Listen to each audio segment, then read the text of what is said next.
Mega channel, সত্য ও শান্তির পথে। আলহামদুলিল্লাহিল্লাযী খলাকানা লিল ইবাদা ওয়া বায়্যানা লানা তরিকাস সাআদা ওয়া হাযযারানা মাওয়ারিদার রামাদা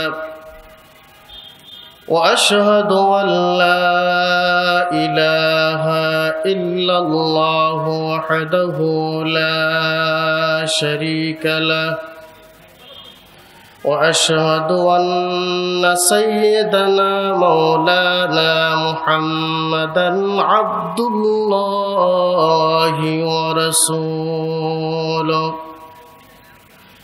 الذي أرسله بالحق بشيرا ونذيرا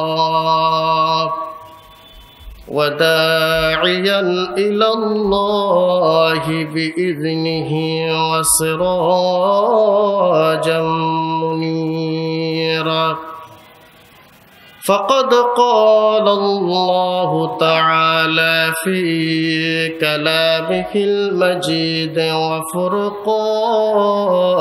الحميد أعوذ بالله من الشيطان الرجيم بسم الله الرحمن الرحيم ما يود الذين كفروا من أهل الكتاب ولا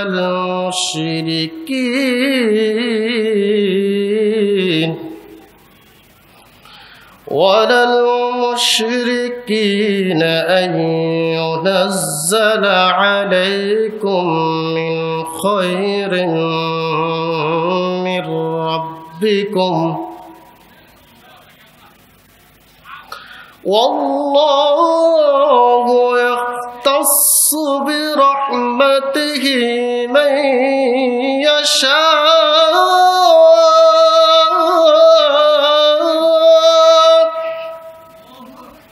والله ذو الفضل العظيم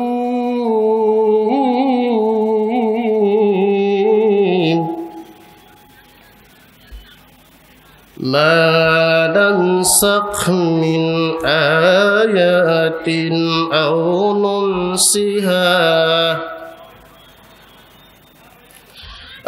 ننسها نأتي بخير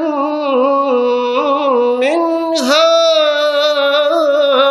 أو مثلها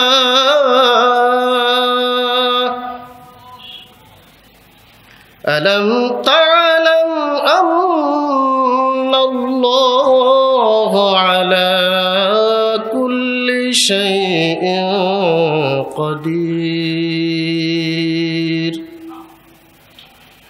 فقد قال الله تعالى في شان حبيبه ومحبوبه مخبرا وآمرا إن الله وملائكته يصلون على النبي يا أيها الذين آمنوا صلوا عليه وسلموا تسليما اللهم صل على محمد وعلى آل محمد كما صليت على إبراهيم وعلى آل إبراهيم إنك حميد مجيد بلغ العلا بكماله كشف الدجى بجماله حسنت جميع خصاله صلوا عليه وآله تعصي الإله وأنت تظهر حبه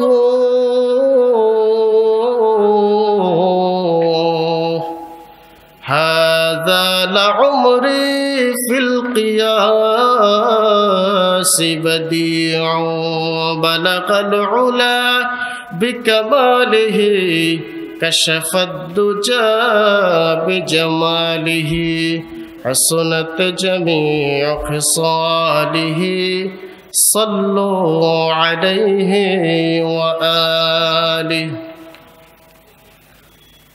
معزز محترم করিমুল্লাহর বাগ ইসলামী সমাজ কল্যাণ পরিষদের উদ্যোগে আয়োজিত 2 দিনব্যাপী পঞ্চবার্ষিক বিশাল তাফসীরুল কোরআন মাহফিলের আজকের প্রথম দিবসের অত্যন্ত শ্রদ্ধাভাজন সভাপতি জনাব আলহাজ মোহাম্মদ শফিকুর রহমান জিএম সাহেব, সিনিয়র সহ সভাপতি বাংলাদেশ আওয়ামী লীগ শ্যামপুর থানা ঢাকা মহানগর দক্ষিণ, আমন্ত্রিত সম্মানিত উলামায়ে কেরাম, উম্মতের অতন্দ্র প্রহরী, শ্রদ্ধেয় উলামায়ে কেরাম, ফুদালায়ে ইজাম, আমার সামনে উপবিষ্ট সম্মানিত দিনদার ফরেজগার মুত্তাকি ভাইয়েরা, পর্দার অন্তরালে সম্মানিত মা ও বোনেরা, মঞ্চে উপস্থিত সম্মানিত উলামায়ে কেরাম, আজকের মাহফিলের সূচনাতে প্রারম্ভিকতায় আমরা আল্লাহ তাআলার শুকরিয়া জ্ঞাপন করছি যে আল্লাহ আমাদেরকে হাজারো সমস্যাকে পেছনে ফেলে আমাদেরকে সূচনাতে মাহফিলের প্যান্ডেলে রহমতের বাগানে রহমতের ভাগীদার হওয়ার জন্যে সুযোগ গ্রহণ করার তৌফিক দিয়েছেন। আমরা আল্লাহ তাআলার কৃতজ্ঞতা শুকরিয়া হামদ সানা আদায় করছি, আলহামদুলিল্লাহ।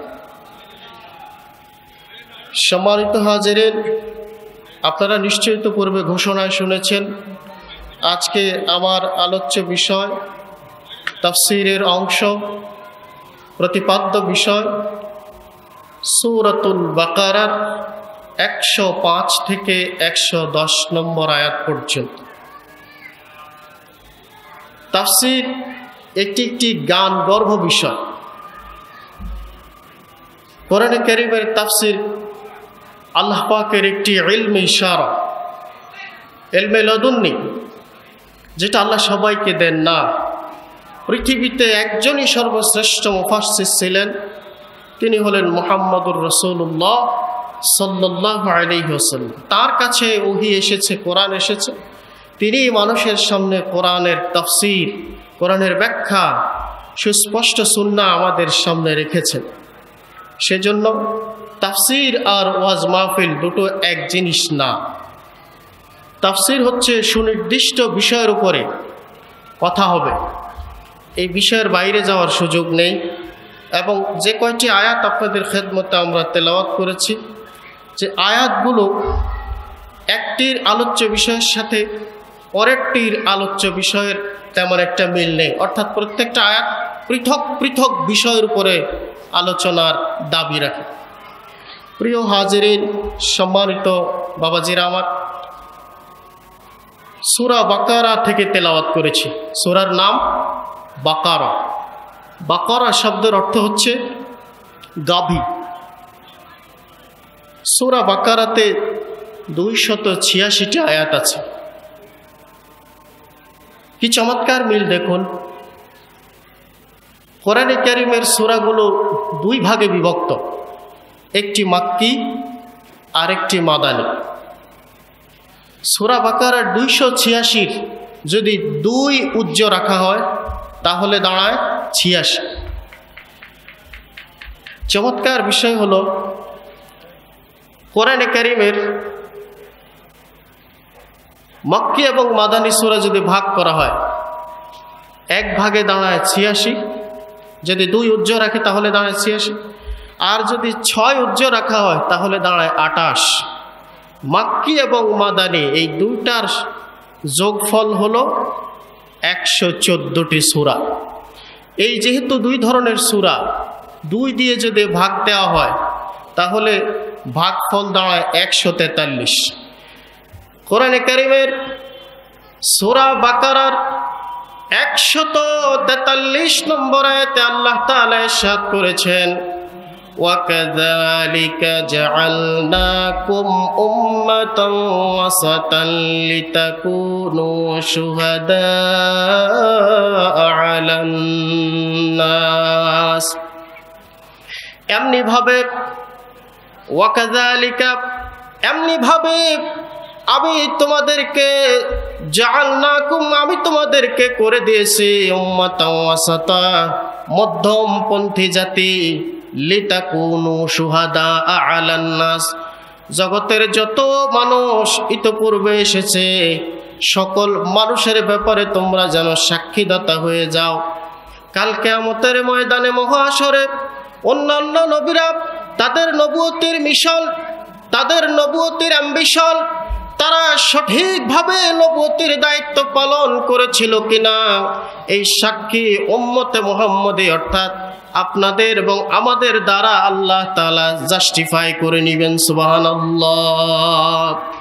ওয়াকাযালিকা জাআলনাকুম উম্মাতাও ওয়াসাতান এভাবে করে আমি তোমাদেরকে মধ্যমপন্থী জাতি হিসেবে তৈরি করেছি। মুসলমানদেরকে আজকে পৃথিবীতে চরমপন্থী বলা হয়, উগ্রপন্থী বলা হয়, সন্ত্রাসের গোষ্ঠী বলা হয়, কিন্তু আল্লাহ তাআলা পৃথিবীর সমস্ত মানুষের চোখ খুলে দিয়ে চোখে আঙ্গুল দিয়ে দেখিয়ে দিতে চান মুসলিম জাতির বৈশিষ্ট্য কি, তারা চরমপন্থী নাকি নরমপন্থী, কোন পন্থী, এই ব্যাপারে আল্লাহ নিজেই সার্টিফাই করেছেন। সুবহানাল্লাহ।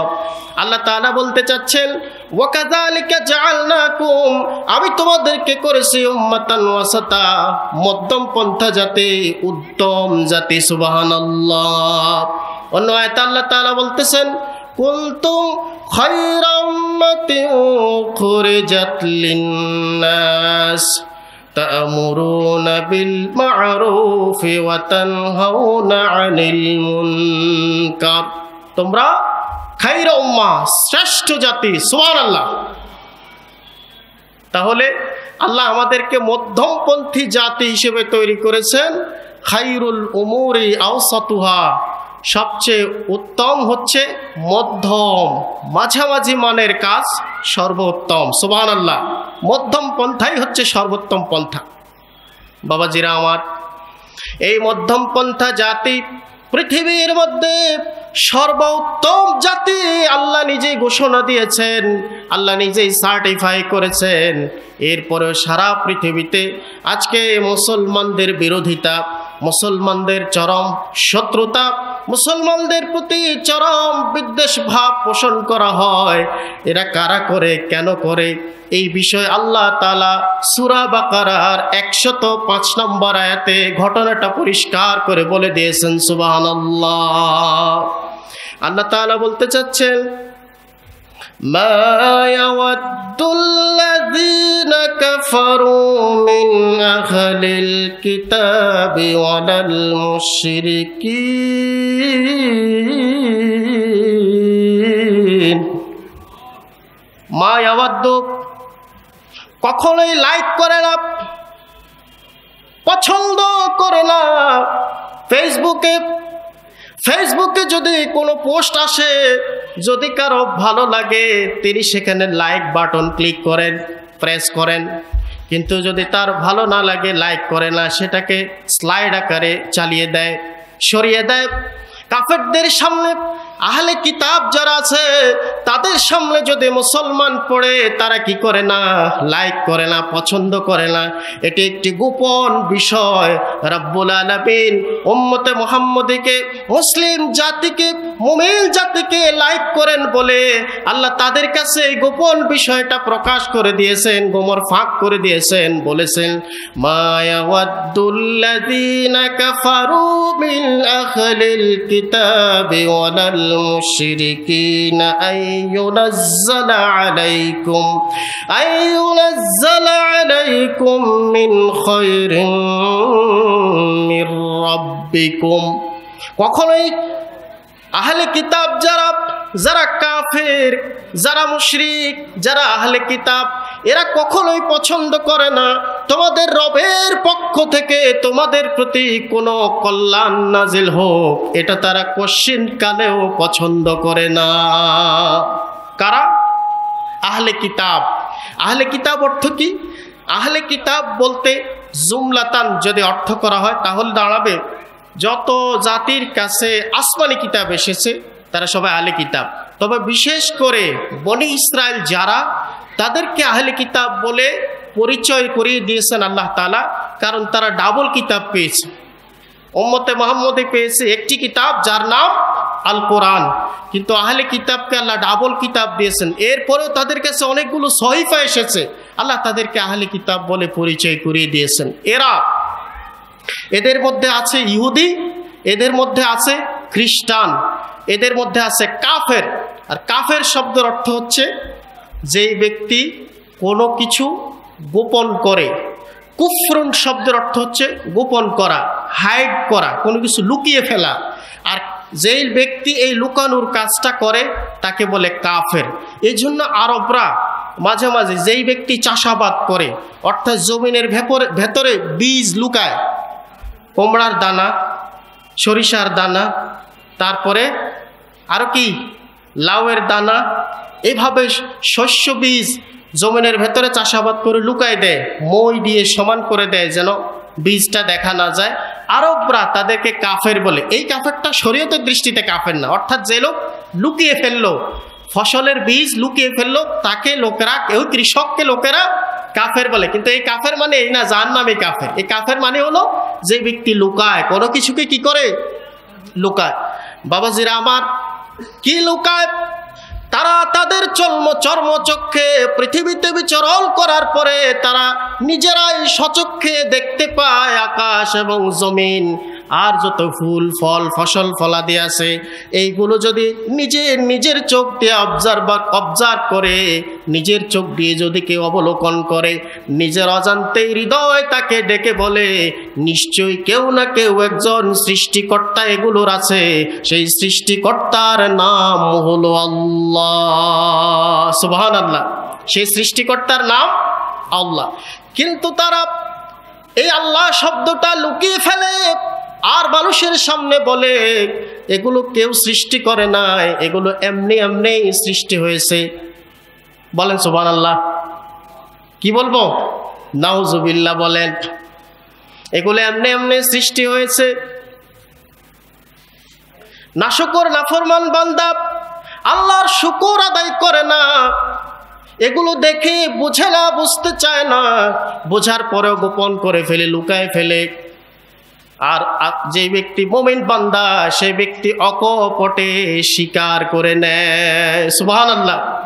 কি যে শুকর আদায় করি ইলাহি তোমার, এই সুন্দর আলো, এই সুন্দর বাতাস দিয়ে যিনি আমাদেরকে বাঁচিয়ে রেখেছেন।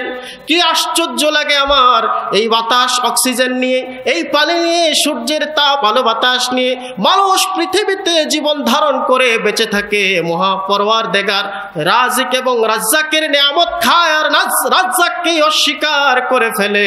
আমার বুঝে আসে না কত বড় আহাম্মক হলে পরে এই চিন্তা, এই ঘোষণা আসে। আর মুমিন যেই ব্যক্তি, সেই ব্যক্তি সব সময় আল্লাহর নিয়ামত খায়, আর নিয়ামত খাওয়ার পরে কি বলে? আলহামদুলিল্লাহ। মুমিন ব্যক্তি খাওয়ার পরে কি বলে? আলহামদুলিল্লাহ। আর সেই শুকর আদায় করে আর বলে কি যে শুকর আদায় করি ইলাহি তোমার, ওগো পরওয়ার, কি যে শুকর আদায় করি ইলাহি তোমার। যতবার দেখি তোমার সৃষ্টি, তোমার রহমের ঝরে যে বৃষ্টি। সুবহানাল্লাহ। যেদিকেই তাকাই ফসলের মাঠে ঢেউয়ের দোলা খেয়ে ফসল যেন হেলে দুলে কার নাম বলে? আরো জোরে বলেন, কার নাম বলে? আল্লাহর নাম বলে। যতবার দেখি তোমার সৃষ্টি, তোমার রহমের ঝরে যে বৃষ্টি, সিজদায় মাথা নত করে আমি হই যে রহিমের শুকর গুজার, কি যে শুকর আদায় করি ইলাহি তোমার। আল্লাহু আকবার। চলবে? সামনে চলবে? বাবাজিরা আমার, এই নিয়ামত দেখার পরে কাফেররা লুকিয়ে ফেলে, বলে না লাভ। নাস্তিকেরা লুকিয়ে ফেলে, বলে না না, স্রষ্টা বলতে কেউ না, এগুলো অটোমেটিক্যালি সেলফ সার্ভিস, নিজে নিজে এগুলো তৈরি হয়েছে, কেউ নাই। কিন্তু আল্লাহ তাআলা বলেন ওরা লুকিয়ে ফেলে, আর ওরা চায় তোমরা যেহেতু আমাকে স্বীকার করো, আমার সামনে রুকু সিজদা দাও, আমার গুণগান করো, আমার তাওহীদ স্বীকার করো, এজন্য আমার সাথে শত্রুতা, সাথে তোমাদের সাথেও শত্রুতা করে। বলেন নাউজুবিল্লাহ। ওরা নিজেরা তোমাদের কোনো কল্যাণ তো কামনা করে না, বরং আল্লাহ যদি তোমাদের জন্য কোনো কল্যাণ অবধারিত করে দেন, সেই কল্যাণ তারা কখনোই মেনে নিতে পারে না। সারা পৃথিবীর সমস্ত কাফেররা চায় মুসলিম কষ্টে থাকুক, মুসলিমের গায়ের রক্ত ঝরুক, মুসলিম রক্তাক্ত হোক, মুসলিম ক্ষতবিক্ষত হোক, মুসলিম পঙ্গুত্ব বরণ করুক, অর্থনৈতিকভাবে মুসলমানরা পঙ্গু হয়ে যাক, মুসলমানদেরকে বাড়ি ছাড়া, ভিটা ছাড়া, ঘর ছাড়া করে মায়ানমার থেকে শুরু করে, কাশ্মীর থেকে শুরু করে, চীনের জিনজিয়াং থেকে শুরু করে আজকে পৃথিবীর কোথায় আপনি তাকাবেন, সমস্ত কাফেররা এক হয়ে, অটল হয়ে, এক এবং অভিন্ন হয়ে একজনের বিরুদ্ধেই লেগেছে, এক জাতির বিরুদ্ধেই লেগেছে, সেই জাতির নাম হলো মুসলমান। ঠিক কিনা বলেন?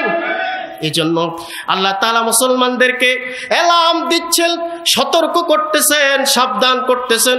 ও মুসলমানরা, পৃথিবীতে চলতে গেলে তোমাকে চিনতে হবে কে তোমার বন্ধু, কে তোমার শত্রু। তোমাকে দেখিয়ে দিচ্ছে মা ইয়াওয়াদ্দুল্লাযীনা কাফারু মিন আহলিল কিতাবি ওয়ালাল মুশরিকিনা আইয়ুনাজ্জালা আলাইকুম মিন খায়রিন মির রাব্বিকুম। ওরা চায় না তোমাদের রবের পক্ষ থেকে তোমাদের প্রতি কোনো কল্যাণ নাজিল হোক, তোমরা সুখে থাকো, তোমরা শান্তিতে থাকো, তোমরা সমৃদ্ধ হও, সমৃদ্ধশালী হও, তোমরা উন্নত হও, তোমরা সকল দিক থেকে সুখী সমৃদ্ধ হও। এটা কাফেররা কশিনকালেও চায় না, আর চায় না আহলে কিতাবেরা, আর চায় না মুশরিকেরা। মুশরিক হলো আল্লাজি আশরাকা বিল্লাহি শাইআ, যেই ব্যক্তি আল্লাহর সাথে আল্লাহর সমকক্ষ স্থাপন করে, তার সমপর্যায়ে অন্য কাউকে স্থাপন করে, তার নাম মুশরিক। আর করার ক্ষেত্রে যারা ঈসা নবীকে সর্বাধিক সাহায্য করেছে তাদেরকে বলে নাসারা। দুর্ভাগ্যের বিষয় হলো অল্প কিছু লোক ছাড়া বাকি সবাই পরবর্তীতে গোমরা হয়েছে, কারণ তারা ঈসা নবীকেই আল্লাহ বানিয়ে ছেড়েছে। নাউজুবিল্লাহ। এই হচ্ছে নাসারা। এরপরে আরো জঘন্য যেই জাতি হলো তারা হলো ইহুদি। আল ইয়াহুদ শব্দটি এসেছে তাহাউদুন শব্দ থেকে। তাহাউদুন মানে হচ্ছে দোল খাওয়া, কোনো কিছু দোলানো, দোলা দেওয়া, দোল খাওয়া। যেহেতু ইহুদিরা তাদের কাছে যে আসমানি কিতাব ছিল, সেই কিতাব পড়ার সময় তারা এভাবে সামনে হেলাধুলা করতো, হেলতো আর দুলতো, এই জন্য ওই জাতির নাম হয়ে গেছে ইহুদি। তাহাউদুন শব্দ থেকে এসেছে ইহুদি। এই ইহুদি এবং খ্রিস্টান এরা বলে লা ইয়াদখুলাল জান্নাতা ইল্লা মান কানা হুদান আও নাসারা। কত মামার বাড়ির আবদার। লা ইয়াদখুলাল জান্নাত, জান্নাতে কেউ প্রবেশ করবে না, ইল্লা মান কানা হুদান আও নাসারা, যেই ব্যক্তি ইহুদি আর যেই ব্যক্তি খ্রিস্টান, এই দুই এরা ভাই ভাই, এই দুই ভাই ছাড়া, দুই জাতি ছাড়া আর জান্নাতে কেউ প্রবেশ করবে না। কি বলে? ইহুদি এবং খ্রিস্টানরা কি বলে? তাদের বক্তব্যটা আল্লাহ উম্মত মুহাম্মদের কাছে থ্রো করে দিয়েছেন, মেসেজ আকারে থ্রো করেছেন, আসমানি ওহী। অস্বীকার, সন্দেহ করার কোনো সুযোগ নাই। তারা বলে লাইয়াদখুলাল জান্নাতা, জান্নাতে কেউ প্রবেশ করবে না। তবে কে প্রবেশ করবে? তাহলে কে জান্নাতে প্রবেশ করবে? ইল্লা মান কানা হুদান আও নাসারা, যেই ব্যক্তি ইহুদি হবে আর যেই ব্যক্তি নাসারা হবে, ইহুদি আর খ্রিস্টান যারা, কেবল তারাই জান্নাতে প্রবেশ করবে। আর আমরা যারা আছে উম্মতে মুহাম্মদী, তারা কেউ জান্নাতে যেতে পারবে না। এটা কার কথা? ইহুদি এবং খ্রিস্টানদের কথা। এবার আল্লাহ তাআলা প্রতিবাদ করতেছেন। সেই প্রতিবাদের ভাষা হলো আল্লাহ তাআলা তাদেরকে খোঁচা মেরে বলতেছেন তিলকা আমানিয়ুহুম, এটা তাদের একটা বিশ্বাস, তাদের নিজের মন গড়া, মন মস্তিষ্ক প্রসূত, নিজে নিজে বানানো একটা কথা। তিলকা আমানিয়ুহুম, এটা তাদের বলছেন। ও নবী, আপনি তাদেরকে বলুন কুল হাতু বুরহানাকুম ইন কুনতুম সাদিকিন। আল্লাহু আকবার। কুল হাতু বুরহানাকুম, আপনি নবী তাদেরকে বলেন এটা যদি সত্যিই হয়ে থাকে তাহলে দলিল নিয়ে আসো, প্রমাণ নিয়ে আসো। প্রমাণ ছাড়া তো কোনো কথা নাই। তুমি তো দাবি করলে হবে না এই জায়গা আমার, জায়গার কাগজপত্র তো লাগবে, দলিল পড়ছে, RSBSC যা আছে দেখাও। আল্লাহ বলেন তিলকা আমানিয়ুহুম, এটা তাদের নিজেদের মন মস্তিষ্ক প্রসূত একটা অলীক কল্পনা, একটা বিশ্বাস। এই বিশ্বাস অনেকেই করে। কেমন করে? নদীর এই পার ছাড়িয়া নিঃশ্বাস, বলে ওই পারে সর্বসুখ আমার বিশ্বাস। নদীর এই পাড়ের লোক সবসময় এই আশা করে, বিশ্বাস করে যে আমার মনে হয় নদীর ওই পাড়ে যত সুখ আছে সব নদীর ওই পাড়ে, এই পাড়ে কোনো সুখ নাই। পরে ওই পাড়ে যায় দেখে নদী সব ভেঙে একাকার করে নিছে, বাড়ি নাই, ঘর নাই, গরু নাই, ছাগল নাই, সব নিয়ে গেছে। পরে এই পাড়ে এসে বলে আরে ভুল করছি তো, আমার মনে হয় নদীর এই পাড় ছাড়িয়া নিঃশ্বাস, বলে ওই পাড়ে সর্বসুখ আমার বিশ্বাস। এটা তাদের বিশ্বাস। বাস্তবতা এমন নয়। জান্নাতে কারা যাবে? জান্নাতে কারা যাবে? আল্লাহ কোরআনের মধ্যে তাও বলে দিয়েছেন ইন্নাল্লাযীনা আমানু ওয়া আমিলুস সালিহাত কানাত লাহুম জান্নাতুল ফিরদাউসি নুজুলা।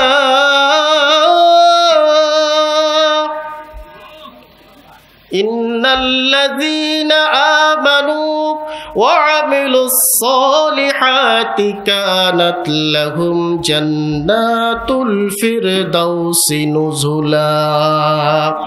আরে জান্নাতে তো তারা যাবে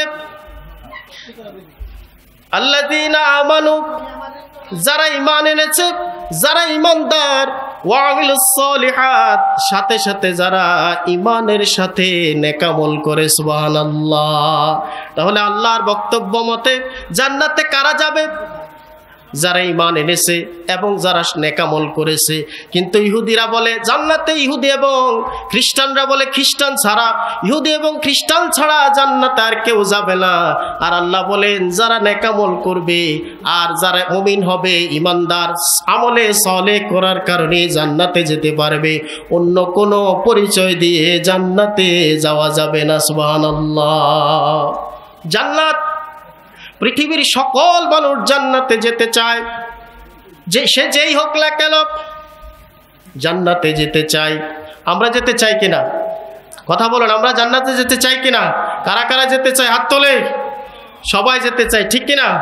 আল্লাহর কাছে এক কবি, তিনি আল্লাহর কাছে ফরিয়াদ করতেছেন, মালিক তুমি জান্নাতে, তোমার কাছে আমায় একটি ঘর বানিয়ে দিও,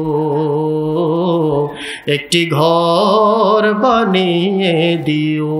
এই ফরিয়াদ তো আমাদেরও, ঠিক কিনা? মালিক মালিক মালিক একটি ঘর বানিয়ে দিও, যেদিন কেহ আসবে না কারো কোনো কাজে, যেদিন পাপী পাপের বোঝায় মরবে লাজে, পুলসিরাতে পার হতে গিয়ে পিছলে যাবে কত পথিক, আবার কেহ পুণ্য নিয়ে পার হয়ে যাবে ঠিক ঠিক। সে মহাদিনে মহাক্ষণে, সে মহাদিনে মহাক্ষণে পার করে তুমি নিও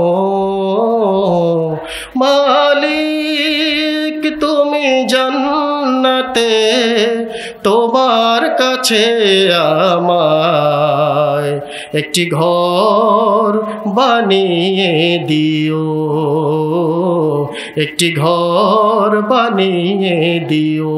আল্লাহ কবুল করুক, আমিন। কাদের জন্য জান্নাত? আবার রিপিট করতেছি, আই রিপিট ইট অ্যাগেন। ইন্নাল্লাযীনা আমানু ওয়া আমিলুস সালিহাতি কানাত লাহুম জান্নাতুল ফিরদাউসি নুজুলা। যারা ঈমান আনবে, যারা আমলে সালেহ করবে, এই দুই শর্ত, দুই দফা কর্মসূচি যারা পালন করবে, কয় দফা? দুই দফা কর্মসূচি যারা পালন করবে, নিশ্চিতভাবে আল্লাহ তাদেরকে জান্নাতুল ফেরদাউস দিবেন। সুবহানাল্লাহ। বাবাজিরা আমার, আহলে কিতাবদের দাবি হলো তারা ছাড়া আর কেউ জান্নাতে যেতে পারবে না। এই জান্নাতের ফরন্ত নিয়ামত শুধু তাদের জন্য, দুনিয়ার ভোগবিলাস তাদের জন্য, আখিরাতের সুখ যা আছে সবই তাদের জন্য। আল্লাহ তাআলা বলতেছেন জান্নাতের সুখগুলো কাদের জন্য শোনো। আল্লাহ আগে জান্নাতের নিয়ামতের কথা বলছেন সূরা ওয়াকিয়ার মধ্যে। আল্লাহ পাক বলছেন ওয়াজিল্লিম মামদুদ, জান্নাতীরা থাকবে দীর্ঘ ছায়ায়। কোথায় থাকবে? দীর্ঘ ছায়ায়। যেই ছায়া আরশের ছায়া থাকবে, যেই ছায়া থেকে যদি পৃথিবীর সকল মানুষও আরশের ছায়ায় আশ্রয় গ্রহণ করে শুরু থেকে শেষ পর্যন্ত, তবুও আরশের ছায়া শেষ হয়ে যাবে না। সুবহানাল্লাহ বলেন। সেই ছায়ায় থাকবে কারা? ফিজি ওয়াজিল্লিম মামদুদ, দীর্ঘ ছায়ায় থাকবে। ওয়ামাইন মাসকুব, প্রবাহিত ঝর্ণা তাদের জন্য থাকবে। এখন যেগুলো এই আধুনিক যুগে পিকনিক স্পট আছে, যদি কোথাও কেউ পিকনিক স্পটে যায় তবে দেখতে পাবেন সেখানে কৃত্রিমভাবে তৈরি করা পানির ফোয়ারা আছে, উপর থেকে পানির ঝর্ণার মতো পড়ে, অটো মেশিন দিয়ে সেগুলো পরিচালিত করা হয়। মানুষ দেখে, মজা পায়, আনন্দ পায়, আর এখানেই মানুষ বেশি ঘুরতে চায়। আল্লাহ মানুষের এই ফিতরাত বুঝেন কিনা বলেন? মানুষের এই পছন্দের কথা মানুষ বোঝে, আল্লাহ বোঝেন কিনা বলেন? এই জন্য আল্লাহ তাআলা বলতেছেন ওয়ামাইন মাসকুব, তোমাদের জন্য প্রবাহিত ঝর্ণার পাশেই তোমাদের জন্য আমি আল্লাহ জান্নাত তৈরি করে রেখেছি। সুবহানাল্লাহ। আল্লাহ আমাদের জন্য সেই জান্নাত ওয়াজিব করে দেন, বলি আমিন। বাবাজিরা আমার, এখানে জান্নাতের নিয়ামত শেষ নয়। وفاكهة كثيرة لا مقطوعة ولا ممنوعة। وفاكهة كثيرة, হরেক রকমের ফল থাকবে। ফাকিহা, ফল ফলাদি, কাসীরা, বহু রকমের, লা মাকতুআতি ওয়ালা মামনুআ, এ সকল নিয়ামত রাজি কোশ্চিন কালো মানুষ থেকে ছিনায় নেওয়া হবে না, এগুলো দেওয়া বন্ধ করা হবে না, কিংবা এগুলোর প্রতি কোনো নিষেধাজ্ঞা দেওয়া হবে না। যত খুশি খেতে চাও খাও। ওয়ালাকুম ফিহা মা তাশতাহি আনফুসুকুম ওয়ালাকুম ফিহা মা তাদউন। ওয়ালাকুম ফিহা মা তাশতাহি আনফুসুকুম, ওখানে তোমার যত ইচ্ছা, কোনো রেস্ট্রিকশন নাই, কোনো প্রহিবিশন নাই, কোনো নিষেধাজ্ঞা নাই, কোনো প্রকারের বাছবিচার নাই। যত খুশি খাও, যা খুশি খাও, যত ইচ্ছা খাও। তুমি শুধু ইচ্ছা করলেই চলবে, তোমার মনের অজান্তে আল্লাহর নিয়ামতগুলো জান্নাতি মানুষের মুখের কাছে চলে আসবে। সুবহানাল্লাহ। দুনিয়ার ফল ফলাদি বলবেন, লোকে এই কথা শোনার পরে মনে মনে বলবে এই আর কি নতুন খাবার, এগুলো তো দুনিয়াতেও আমরা খাচ্ছি। বাবাজিরা আমার, দুনিয়ার এই খাবার, দুনিয়ার ফল আর জান্নাতের ফল ইজ নট ইকুয়াল, এক জিনিস নয়। সুবহানাল্লাহ।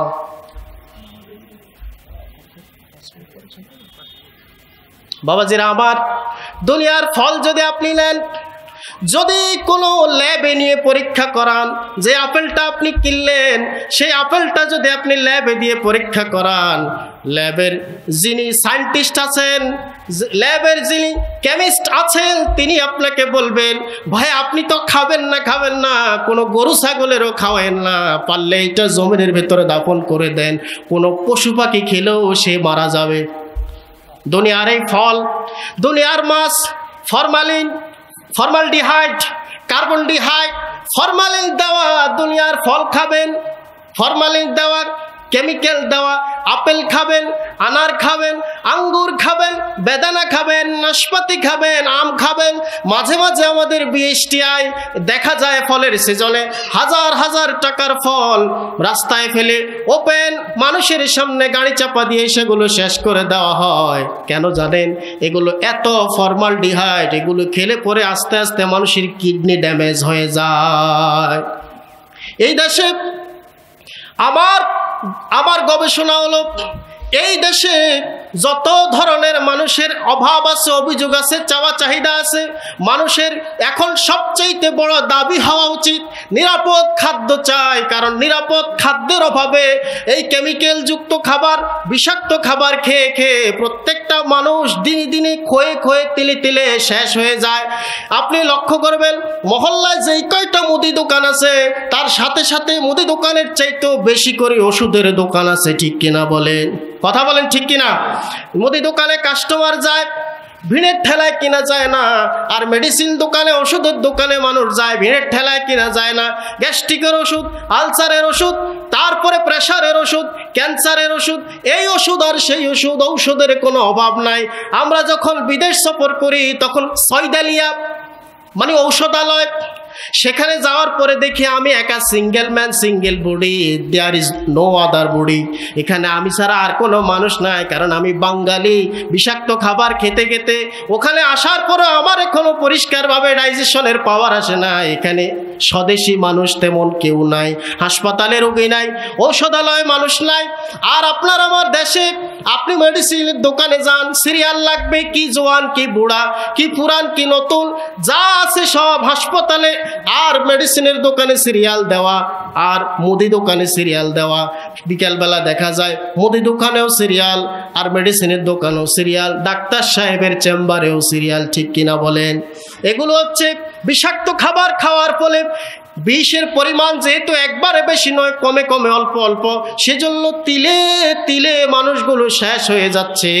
আপনি মনে করবেন এই ফল তো আমি দুনিয়াতে খাই, দুনিয়ার এই বিষ-মাখা ফল আর জান্নাতের ফল এক জিনিস নয়। ঠিক কিনা বলেন? এজন্য আল্লাহ তাআলা বান্দাকে লোভ দেখাচ্ছেন, ওয়াফাকিয়াতিন কাসীরাতিন লা মাকতুআতিন ওয়ালা মামনুআ। এমন ফল, হরেক রকমের ফল খেলে দেহে বাড়ে বল, কোনো বদ হজম হবে না, ডায়রিয়া হবে না, আপনাকে কলেরা হাসপাতালে দৌড়ানো লাগবে না, আপনি খাবেন আর অটোমেটিক্যালি সেটা হজম হয়ে যাবে। সুবহানাল্লাহ। আল্লাহ তাআলা জান্নাতে যত মানুষ যাবেন তাদের নেয়ামতের কথা, তাদের আদর আপ্যায়নের কথা, তাদের সাজ শান সরঞ্জামের কথা রব্বুল আলামিন পবিত্র কোরআনের মধ্যে বিভিন্ন জায়গায়, বিভিন্ন সূরায়, বিভিন্ন আকারে, বিভিন্ন আকৃতিতে, বিভিন্ন বচনে, বিভিন্ন ভঙ্গিতে আল্লাহ তাআলা মুমিনদেরকে এনকারেজ করার জন্য, তাদেরকে ইনফ্লুয়েন্স করার জন্যে, উৎসাহ দেওয়ার জন্যে, নেকামলের প্রতি ধাবিত করার জন্যে আল্লাহ তাআলা কোরআনের মধ্যে জান্নাতি নিয়ামতের কথা নানা ভঙ্গিতে বর্ণনা করেছেন। সুবহানাল্লাহ। বাবাজিরা আমার, ওয়াফাকিয়াতিন কাসীরা, নানা রকমের হরেক রকমের ফল ফলাদি দিয়ে আপ্যায়ন করা হবে। বাসায় মেহমান আসলে বিসমিল্লাহ করে ভদ্র ফ্যামিলিতে শিক্ষিত মার্জিত রুচিশীল সভ্য ভদ্র সমাজের মানুষগুলোকে সর্বপ্রথম ফল দিয়ে আপ্যায়ন করা হয়। আল্লাহ তাআলা বোঝাতে চাইছেন, বান্দারে দুনিয়াতে তোমার মান, দুনিয়াতে তোমার শান, দুনিয়াতে তোমার পদ পদবি পজিশন যত উঁচু হোক কিংবা নিচু হোক, দুনিয়ার সমাজে যদি তোমাকে দুর্বল দুর্বল দুর্বল মনে করা হয়, তোমার ভয়ের টেনশনের চিন্তার কোনো কারণ নাই। আমি আল্লাহ তোমাকে দুলামিয়ার মতো আপ্যায়ন করবো। সুবহানাল্লাহ। জান্নাতি হবে কারা? প্রাসঙ্গিক বলে রাখি, আল্লাহর নবী জান্নাতি মানুষের বর্ণনা দিয়েছেন এভাবে, জান্নাতে যারা যাবে তারা হচ্ছে দঈফ মুতাদাআফ। একটা হচ্ছে দঈফ, আরেকটা হচ্ছে মুতাদাআফ। যারা দুর্বল, লোকেরা যাদেরকে সমাজে দুর্বল মনে করে, যারা সুবিধা বঞ্চিত, যাদেরকে মানুষ গুরুত্ব দেয় না, যাদেরকে মানুষ কোনো কাজে কামেও ডাকে না, মনে করে এই লোকটা দিয়ে কোনো কাজ হবে না, কোনো গুরুত্ব নাই, এমন সমাজের মধ্যে দুর্বল শ্রেণী মানুষ যাদেরকে কেয়ার করে না, মূল্যায়ন করে না, এমন নেককার মুমিন মুমিনা বান্দা বান্দি যারা হবে, আল্লাহ তাআলা ওই সকল মূল্যহীন সমাজের নেককার মুমিন বান্দা বান্দি দিয়া জান্নাত ভরপুর করে দিবে। জাহান্নামী হবে কারা? উতুল্লিল মুস্তাকবিরিন খাওয়াজিন। হাদিসের ভাষা হলো যারা উদ্ধত, যারা অহংকারী, যারা রূঢ় স্বভাবের, খাওয়াজিন যারা ক্ষমাপরায়ণ নয়, মানুষের প্রতি রূঢ় নিষ্ঠুর নির্দয় মানসিকতার হয়, এই লোকগুলোকে দিয়া আল্লাহ তাআলা জাহান্নাম ভরপুর করে দিবে। বলেন নাউজুবিল্লাহ। বাবাজিরা আমার, আল্লাহ তাআলা জান্নাতীদেরকে উৎসাহ দেওয়ার জন্য বলতেছেন,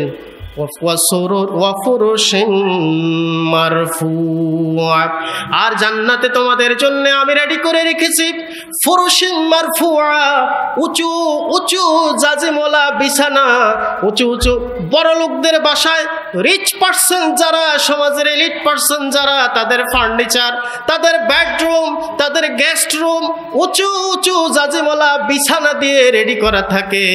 লোকেরা সেখানে গ্রামগঞ্জ থেকে গরিব শ্রেণীর মানুষ যদি সেখানে একবার যায়, মনে করে আহারে কত সুখ কত আরাম, আমার বিছানাটা কাঠের তৈরি শক্ত চৌকিতে ঘুমাই, মশার কামড়ে ঘুম আসে না, এই লোকটা কত আরামে থাকে। আল্লাহ মুমিনদেরকে এনকারেজ করার জন্যে, মুমিনদেরকে উৎসাহ দেওয়ার জন্য আল্লাহ বলছেন, মুমিন ভয় করিও না, টেনশন করিও না, নো হেজিটেশন, কোনো প্রকারের সংশয় নাই। সমাজে তোমাকে অবমূল্যায়ন করা হলো, আমি আল্লাহ তোমার জন্যে উঁচু উঁচু জাজিমওয়ালা খাট আর বিছানা দিয়ে তোমার জন্য রেডি করে রেখেছি। এখন প্রশ্ন হলো, এত আরামের বালিশ, তুলতুলে নরম, কোমল আর গরম, উষ্ণ, এত মজার এই বালিশ আর এই বিছানা, আল্লাহ তুমি কি আমাকে এখানে একা একা ফালাইয়া আরো মনের যন্ত্রণায় ভোগাইবা? একটা টকবগে তরুণ জান্নাতে যারা যাবে, বয়স হবে 30 থেকে 35-এর ভেতরে, 30 or 31 or 32, 33, 34, 35, এই এজের ভেতরে হৃষ্ট পুষ্ট তাগড়া জওয়ান তরুণ তরুণী বানায় আল্লাহ জান্নাতের মধ্যে দিবেন। যৌবনের উত্তাল উদ্বেগ তরঙ্গ ঢেউ তার ভেতরে উঠলে পড়বে, আর আরামের বিছানা পায়া বান্দা তখন খুঁজবে, আল্লাহ আমার যে বিছানা দিয়েছ বালিশ তো 2টা, আরেকটা লোক কোথায়? কথা বোঝা গেছে? এই লোকটা বিছানার মধ্যে আরামের জান্নাতের বিছানায় বসে এবার লোকটা খুঁজবে, আমার কপতি কোথায়, পার্বতী কোথায়, আমার সঙ্গী সাথী কোথায়? সুবহানাল্লাহ। পুরুষ মানুষ তার পুরুষিত চাহিদা মেটাবার জন্য, একাকিত্ব দূর করার জন্য পাশের সঙ্গী চাইবেন, এটাই তো মানুষের স্বভাবজাত প্রকৃতি হওয়ার কথা।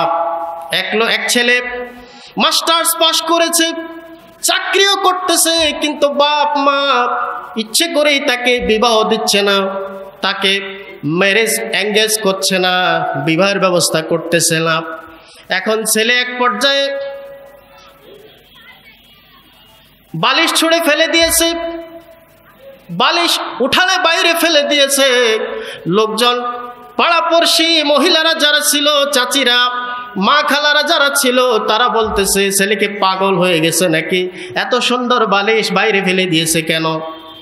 এরপরে বোট দানা হলো, কুঠার আনা হলো, এত সুন্দর একটা ইংলিশ খাট কুপায় অর্ধেক করে ফেলতেছে। দৌড়ে এসে সবাই ধরেছে, তোমার কি মাথা খারাপ হয়েছে কিনা? এত সুন্দর দামি খাট কেন কুপায় অর্ধেক করতেছ, আর একটা বালিশ কেন ফেলে দিয়েছ? এখন বলতেছে আমি একা মানুষ, এত বড় খাটের দরকার কি?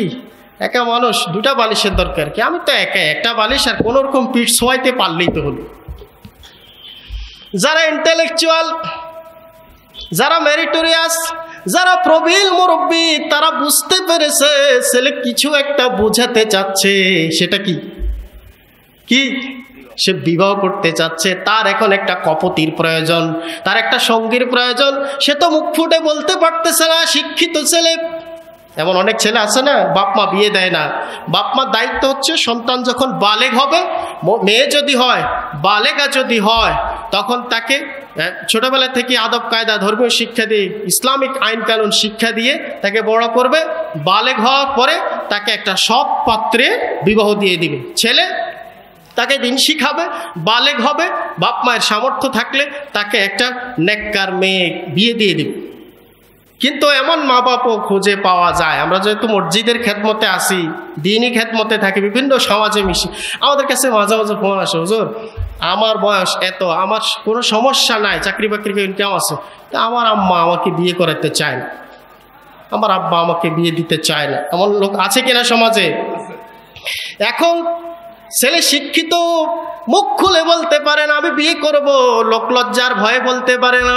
আস্ত খাট কেটে আলাদা করে ফেলতেছে, অর্ধেক করে ফেলছে, বালিশ ছুঁড়ে ফেলে দিয়েছে। এবার পাশের বাড়ির দাদি, পাশের বাড়ির চাচি দৌড়ে এসে বলতেছে ছেলে কি আর তোমাদের কাছে মুখ ফুলে বলা লাগবে কিনা বুঝতেছ না? ছেলে তার সঙ্গী চায়। সুবহানাল্লাহ। আল্লাহ তাআলা ওয়াফুরশিন মারফুয়া, উঁচু উঁচু জাজিমওয়ালা বিছানা দিয়ে, বান্দা এবার বিছনা পেয়ে বান্দা তো কিছু একটা চাইতে চাইবে। বান্দা তো আল্লাহর কাছে বলবে, আর্গুমেন্ট করবে, ও মিলট তুমি আমাকে এত সুন্দর বিছানা দিয়েছো, আমার বিছানা গুছানোর লোক কোথায়? এবার আল্লাহ তাআলা বান্দার সেই প্রয়োজন মিটাবার কথা কোরআনের মধ্যে বলে দিচ্ছেন। ওয়াফুরশিম মারফুআ, এরপরে আল্লাহ তাআলা নাম বলেন নাই কাকে দিবেন। আল্লাহ কৌশলের ভঙ্গিতে মজা দেওয়ার জন্য, বান্দাকে উৎসাহ দেওয়ার জন্য বলতেছেন ওয়াফুরশিম মারফুআ ইন্না আনশানাহুন্না ইনশাআ, ইন্না আনশানাহুন্না ইনশাআ ফাজআলনাহুন্না আবকারা। আল্লাহু আকবার। ইন্না আনশানাহুন্না ইনশা, আমি এমন চমৎকার ভাবে তাদেরকে স্ট্রাকচারাল কায়দায় তৈরি করেছি, এমন চমৎকার, এমন চমৎকার, এমন চমৎকার। ইন্না আনশানাহুন্না ইনশা, এমন সৃষ্টি যেটা মানুষ লা আইনুন রাত ওয়ালা উযনুন সামিআত, এমন রূপবতীর কথা মানুষ কোনোদিন কানেও শোনে নাই, এমন রূপবানের কথা মানুষ কোনোদিন চোখে দেখেও নাই। সুবহানাল্লাহ বলেন। ইন্না আনশানাহুন্না ইনশাআ, আল্লাহর কথার কত মজা। আমি তাদেরকে চমৎকার ভাবে তৈরি করেছি। ফাজআলনাহুন্না আবকারা, আমি তাদেরকে চিরদিনের জন্য কুমারী বানিয়ে দিয়েছি। সুবহানাল্লাহ বলেন। চিরকুমারী বুঝেন? চিরদিনের জন্য কুমারী, অর্থাৎ কিভাবে বলি আমি, নানান বয়সের মানুষ শুনছে, এখানেও আছে। মহিলাদের বাসর হয়ে যাওয়ার পরে তাদের যে কুমারিত্ব থাকে সেটা শেষ, কিন্তু আল্লাহ তাআলা জান্নাতে যাদেরকে তৈরি করেছেন তাদের সেই কুমারিত্ব পুরুষের সাথে থাকার পরে, থাকার কাজ শেষ, আল্লাহ অটোমেটিক্যালি আবার তাকে কুমারিত্ব দান করে দিবেন। সুবহানাল্লাহ। আবার সে কুমারী হবে, আবার পুরুষের সাথে থাকবে, তার মনোরঞ্জন করবে, তার প্রেমাস্পদ হবে, তাকে সুখ দিবে, আনন্দ দিবে। এরপরে মহিলাকে আল্লাহ তাআলা অটোমেটিক্যালি আবার কুমারী বানিয়ে ফেলবেন। সুবহানাল্লাহ। ফাজআলনাহুন্না আবকারা, আমরা তাদেরকে চিরস্থায়ীভাবে কুমারী বানালাম। যেই স্বামী, যেই পুরুষটা দুনিয়াতে পরনারীর দিকে তাকায় নাই, পর্দা মেনে চলেছে, কোনো জিনা ব্যভিচার করে নাই, আল্লাহর হুকুম মেনেছে, আল্লাহর হুকুম মেনে চলেছে, পর্দার বিধান মতো চলেছে। বাবাজিরা, আমার একটা প্রশ্ন করি, পর্দা কি পুরুষের জন্য না মহিলার জন্য? কথা বলেন। মহিলার জন্যে। পর্দা কি পুরুষের জন্য না মহিলার জন্যে? মহিলার জন্যে। বাবাজিরা আমার, এই কনসেপ্টটা দীর্ঘদিন থেকে আমাদের ভেতরে চলে আসছে, আস্তে আস্তে করে সেটা ভাঙতেছে। পর্দা কি পুরুষের জন্য না মহিলার জন্য?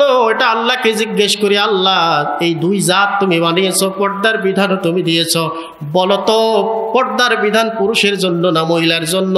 যদি পুরুষ মহিলা উভয়ের জন্য হয়, তবে আগে কার জন্য? আগে মহিলার জন্য।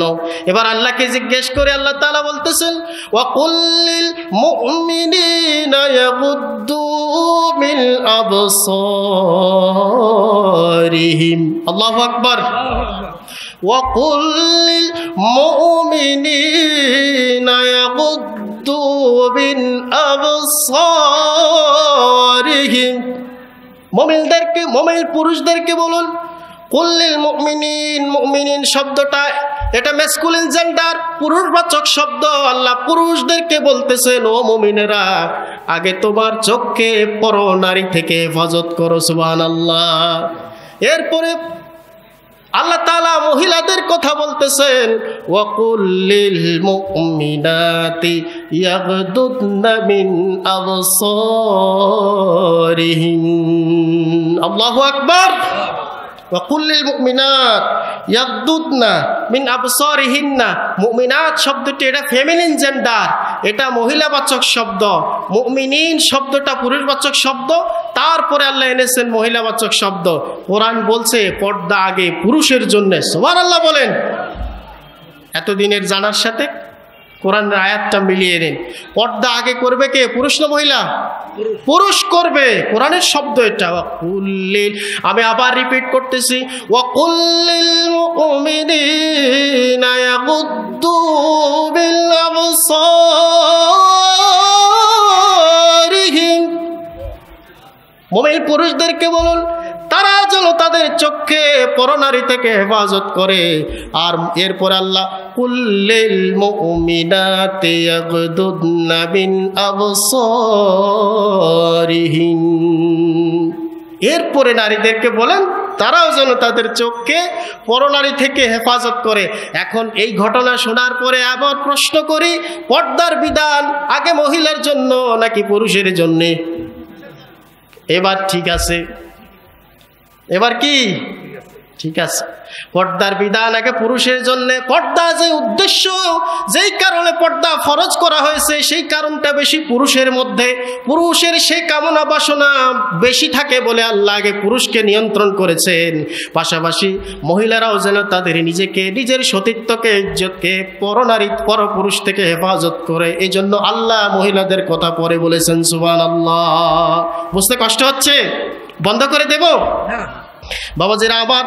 এজন্য আল্লাহ তাআলা যারা পৃথিবীতে তাদের চোখকে হেফাজত করেছেন, আল্লাহ জায়গায় বে জায়গায় আনরেজিস্টার্ড জায়গায় যারা তাদের লাঙ্গল চালিয়ে দেয় নাই, তাদের হাল চাষ করে নাই, আরেকজনের চর দখলের মতো আরেকজনের ইজ্জত দখল করে নাই, যারা তাদের ঘুরে ফিরে রেজিস্টার্ড বউয়ের কাছে গেছে, এমন মানুষদেরকে আল্লাহ তাআলা উরুবান আতরাবা, এমন বউ দিবেন যেই বউরা সমবয়স্কা হবে, আর বয়স দিন দিন বেড়ে বুড়ো হয়ে যাবে এমন নয়, তারা সদা সর্বদা আনত নয়না যৌবনে ভরা থাকবে। সুবহানাল্লাহ।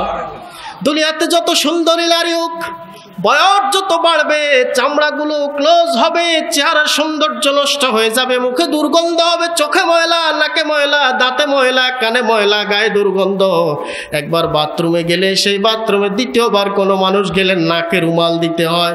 কিন্তু আল্লাহ তাআলা জান্নাতে যে রমণী দিবেন, আল্লাহ তাআলা যেই জান্নাতে যেই রমণী দিবেন, সেই রমণীকে রব্বুল আলামিন এমন বয়সের করবেন যে কখনো বুড়ো হবে না, যে কখনো বিশ্রী কুশ্রী হবে না। সুবহানাল্লাহ।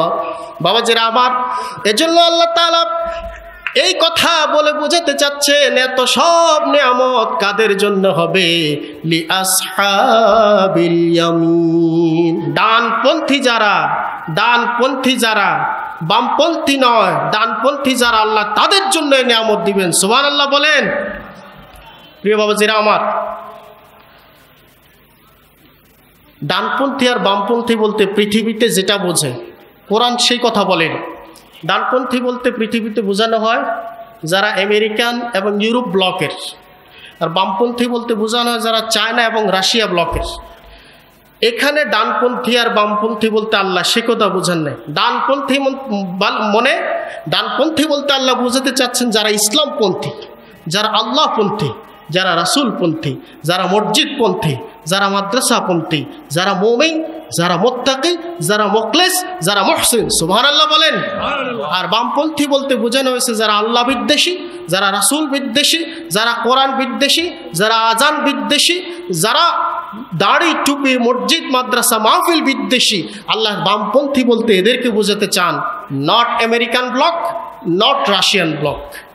বোঝা গেছে বাবাজিরা আমার? এই জন্য আল্লাহ তাআলা জান্নাতে কারা হবে এই কথা বলেছেন, লি আসহাবিল ইয়ামিন। জান্নাতে কারা যাবে? যারা ডানপন্থী, যারা ইসলামপন্থী। ইহুদিরা নয়, খ্রিস্টানরা নয়, আহলে কিতাবরা নয়, হিন্দুরা নয়, বৌদ্ধরা নয়। যদিও ওরা বলে লা ইয়াদখুলাল জান্নাতা ইল্লা মান কানা হুদান আও নাসারা। জান্নাতে কেউই যাবে না, তবে যাবে তারা যারা ইহুদি এবং যারা খ্রিস্টান। আর আল্লাহ বলে যাবে তারা যারা মুসলিম, যারা মুমিন, যারা মুখলিস, যারা মুহসিন, যারা মুত্তাকি। ওয়া উজলিফাতিল জান্নাতু লিল মুত্তাকিনা গায়রা বাঈদ।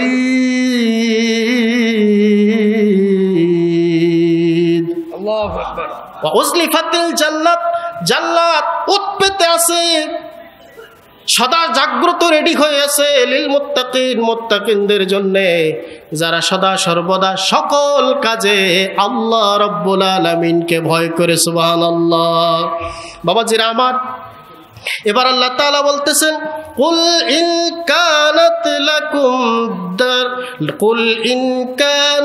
লাকুম দারুল আখিরাতু ইনদাল্লাহি খালিসাতান মিন দুনিন নাস ফাতামান্নাউল মাউত।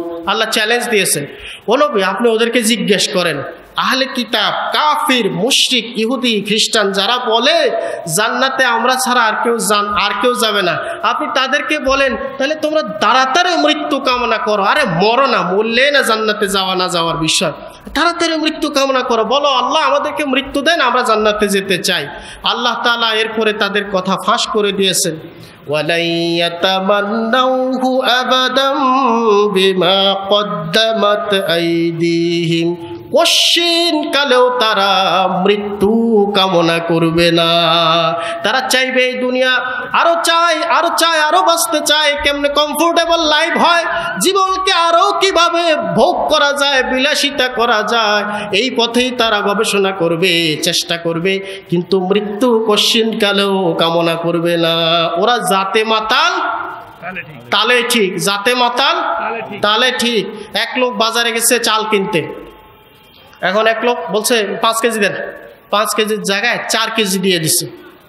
এখন এই লোক আবার মাপছে, মাপে দেখে 4 কেজি হয়েছে, তাহলে 1 কেজি কম হয়ে গেছে। লোক বলছে ভাই আপনি যে চাচা আপনি যে আমাকে, আমি বললাম 5 কেজি, আপনি দিলেন 4 কেজি কেন? ওই মাথা ঠিক ছিল না তো, এই জন্য 4 কেজি হয়ে গেছে।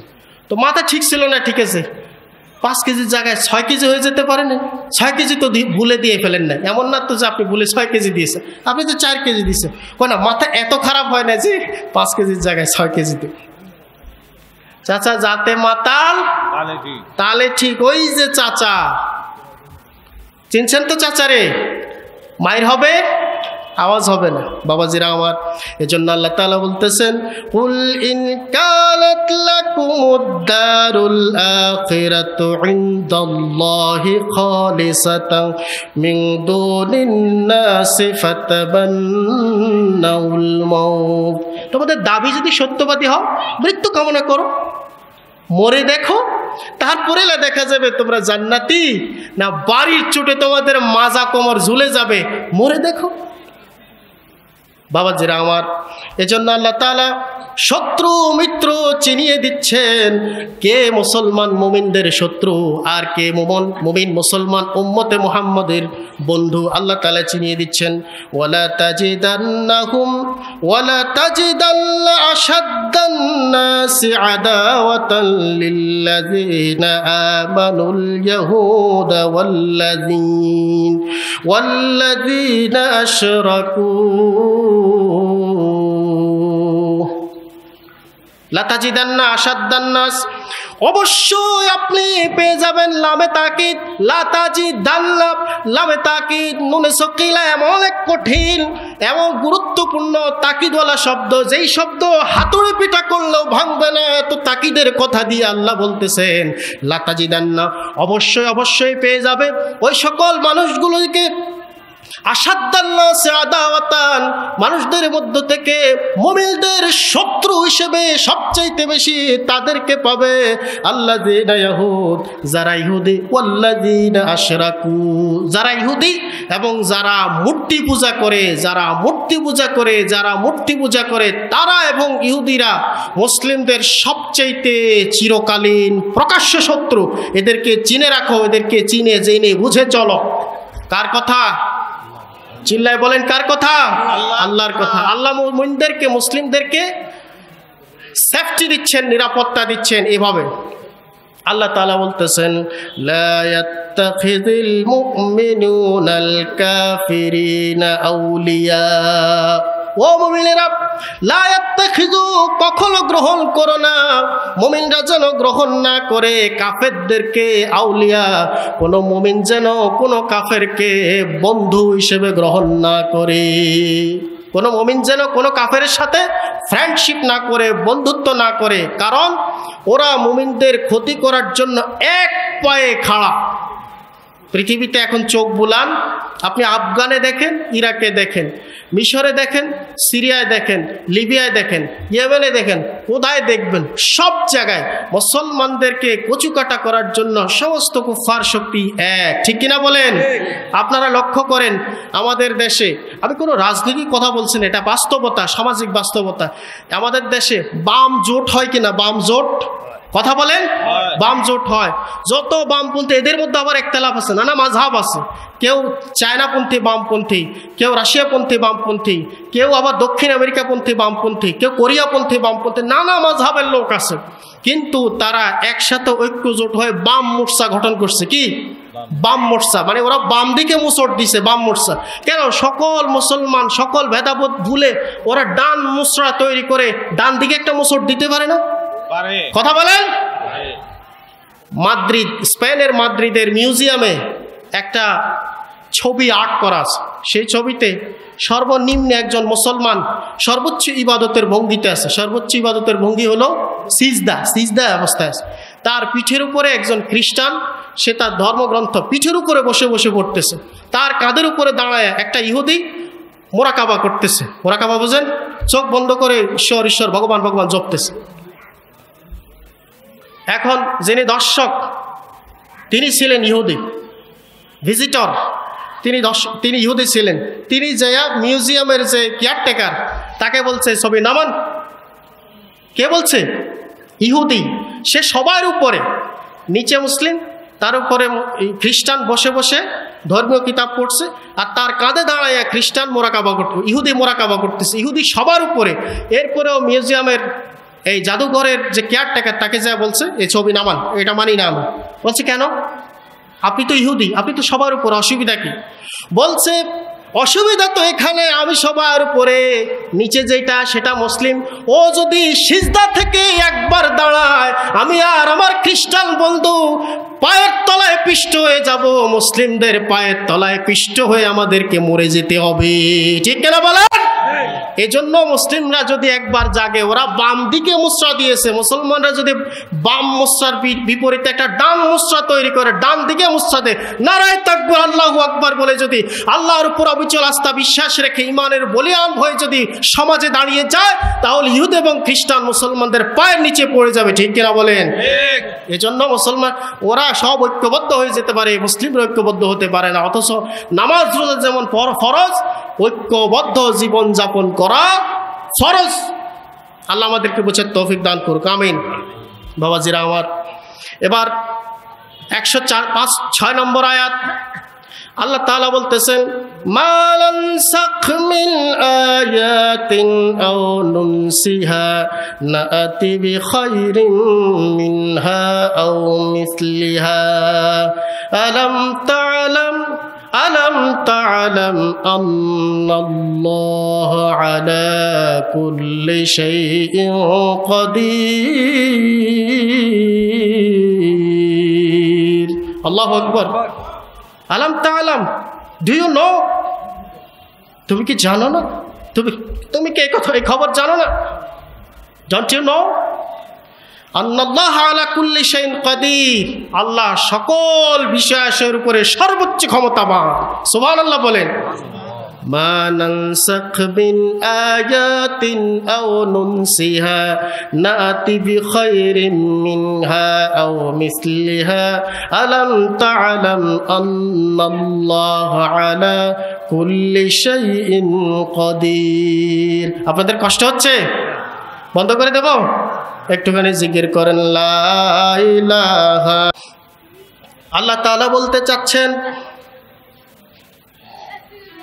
মালাল সাক, আমি কখনো রহিত করে দেই না, মিন আয়াতিন, আমার কোনো হুকুম, আমার কোনো আয়াত, আও নুনসিহা, কিংবা মুছে দেই না, ডিলিট করে দেই না, নাআতি বিখাইরিম মিনহা আও মিসলিহা, যতক্ষণ না ওটার সমপর্যায়ের কিংবা বিধান মানার ক্ষেত্রে ওর চাইতেও সহজ কোনো আয়াত আমি যতক্ষণ না আনি। সুবহানাল্লাহ। এখানে তাফসীর কুরতুবী বলছে, লাম তাকুন নবুওয়াতুন কাত্তু ইল্লা তানাসাকাত আই তাহাওয়ালাত মিন হাউলিন ইলা হাউলিন আখার, যে পৃথিবীতে এমন কোনো নবুয়তি আসে নাই যেই নবুয়তিটা নাসেখ মানসুখ হয়ে গেছে, যেই নবুয়তিটা শেষ হয়ে গেছে, বিধান মিটিয়ে দেওয়া হয়েছে, অর্থাৎ শরীয়তের এক বিধান থেকে আরেক বিধানে নেওয়া হয়নি, এমন কোনো নবুয়ত আসেনি। যত নবুয়তি পৃথিবীতে এসেছে সকল নবুয়তি মানসুখ, নিষিদ্ধ, তার নিষিদ্ধকারী হচ্ছেন নবুয়তে মুহাম্মদুর রাসূলুল্লাহ সাল্লাল্লাহু আলাইহি ওয়াসাল্লাম। এমন কোনো নবুয়তে পৃথিবীতে আসেনি যেটা মানসুখ হয়ে যায় নাই। আর সর্বশেষ নাসেখ হচ্ছে শরীয়তে মুহাম্মদী, শরীয়তে ঈসাই নয়, শরীয়তে মুসা নয়, শরীয়তে মুহাম্মদী সাল্লাল্লাহু আলাইহি ওয়াসাল্লাম। প্রিয় বাবাজিরা আমার, এখানেই তাদের অভিযোগ। ওই যে আগের আয়াতে মিন খাইরিম মির রাব্বিকুম, তোমাদের রবের পক্ষ থেকে কোনো কল্যাণ তোমরা পাও, এটা তারা চায় না। আল্লাহু ইয়াখতাসসু বিরহমাতিহি, আর আল্লাহ তার রহমত দিয়ে যাকে ইচ্ছা তাকে ধন্য করেন। সুবহানাল্লাহ বল। এটা আল্লাহ তাআলার একচ্ছত্র ক্ষমতা, তিনি যাকে ইচ্ছা তাকে করতে পারেন। কে পছন্দ করলো আর কে অপছন্দ করলো আল্লাহ এটা দেখেন না, কারো মুখ দেখে আল্লাহ খাতিম করেন না। মুখ দেখে খাতিম করা, আমাদের কুমিল্লার আঞ্চলিক ভাষায় বলে মুখ দেখে দেখে খাতিম করা। খাতিম করা বুঝছেন? ওই যে যেমন কোনো বড় অনুষ্ঠানে গোশত দেয়, পোলাও দেয়, ফিরনি দেয়, এখন যে একটু আপন তাকে এক চামচ একটু বাড়াই দেয়, একটু ঢেলে দেয়। তো আল্লাহ তাআলা মুখ দেখে খাতিম করেন না, আল্লাহ যাকে ইচ্ছা যাকে পছন্দ করেন তাকে দান করেন। আলী রাদিয়াল্লাহু তাআলা আনহু ওখানে রহমতের ব্যাখ্যা বলেছেন নবুওয়াতে মুহাম্মাদিন সাল্লাল্লাহু আলাইহি ওয়াসাল্লাম। এখানে নবুওয়াতে মুহাম্মাদিকে ইশারা করা হয়েছে, অর্থাৎ খাসসা বিহা মুহাম্মাদিন সাল্লাল্লাহু আলাইহি ওয়াসাল্লাম। এই সর্বশেষ নবুয়তির নাসেখ এটা নির্দিষ্ট করে দেওয়া হয়েছে শুধু মুহাম্মদ সাল্লাল্লাহু আলাইহি ওয়াসাল্লামের নবুয়তি দিয়ে। এজন্য তারা খুব হিংসায় লেগেছে। যেখানে মুহাম্মদ আছে সেখানেই তাদের প্রতিরোধ, বলেন সাল্লাল্লাহু আলাইহি ওয়াসাল্লাম। যেখানেই নবীর উম্মত সেখানেই তাদের আক্রমণ, যেখানে নবীর উম্মত সেখানেই তাদের আক্রমণ। এজন্য উম্মতে মুহাম্মদীকে আল্লাহ তাআলা সাবধান করে দিয়েছেন, তাদের থেকে, তাদের আদর্শ মানার থেকে তোমরা মুক্ত থাকবে, বেঁচে থাকবে। দেখেন আশ্চর্যের বিষয় হলো সূরা ফাতিহা প্রতি নামাজে প্রতি রাকাতে তেলাওয়াত করা হয়, গায়রিল মাগদুবি আলাইহিম ওয়ালাদ-দাল্লিন। আমিন। কি তার অর্থ? আল্লাহ তাদের পথে পরিচালিত করো না যাদের প্রতি তোমার অভিশাপ, যাদের প্রতি তোমার গজব। এই আয়াতের ব্যাখ্যা তাফসীরে জালালাইন বলছে, মাগদুব গজব প্রাপ্ত হচ্ছে তারা যারা ইহুদি এবং খ্রিস্টান, যারা ইহুদি এবং খ্রিস্টান। এবার আপনি মিলান মুসলমানদের সিরাত সুরাত, মুসলমানদের আচার আচরণ, মুসলমানদের চলাবলা, মুসলমানদের কলা কৌশল, মুসলমানদের সমাজ ব্যবস্থা, অর্থ ব্যবস্থা, সংসার ব্যবস্থা, সামাজিকতা, মুসলমানদের যত ধরনের বর্তমানের নিয়ম কানুন কাজ কারবার আছে, এটা কি নবীজির সুন্নত মোতাবেক নাকি ইহুদি খ্রিস্টানদের মোতাবেক? কার মতো? কথা বলেন। আমাদের সমাজ এখন চলছে নবীর নিয়মে না নবীর বিপরীত নিয়মে?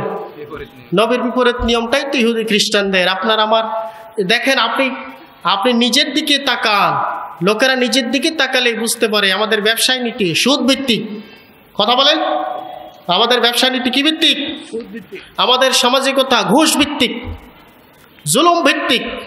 আমাদের সমাজ, আমাদের আচার আচরণ, আমাদের লেবাস পোশাক, আমরা দাঁড়িয়ে রাখি না কেন? ওই যে অমুক হলিউডের নেতা, আমার গোস্তাকে মাফ করবেন মুরব্বীরা, বাবাজিরা আমার, এই সুন্দর পবিত্র মাহফিলের পবিত্রতা আমি নষ্ট করতে চাই না। For example, I want to use, কাদেরকে ফলো করা হয়? হলিউডের নায়ক নায়িকাদেরকে। কাদেরকে ফলো করা হয়? বলিউডের নায়ক নায়িকা দেখে। শাহরুখ খান, সাইফ আলী খান, সালমান খান, আমির খান, সোহেল খান, এসব খানেরা পুরা যুব সমাজটাকে খান খান করে দিয়েছে, ঠিক কিনা বলেন? অথচ তাদেরকে অনুসরণ কর। তারা পোশাকটা কেমন পড়ছে, বুকের বুতাম কয়টা খোলা রাখছে, মাঘ মাসের শীত, এরপর বুতাম কয়টা খোলা রাখে কেন? This is the smartness. কাকে দেখছো? আমি শাহরুখ খানকে দেখছি। কেন? তুমি তো উম্মতে মুহাম্মদ, তুমি তো মদিনের দিকে তাকাবা, তুমি কেন হলিউড বলিউডের দিকে তাকাও, ঠিক কিনা বলেন?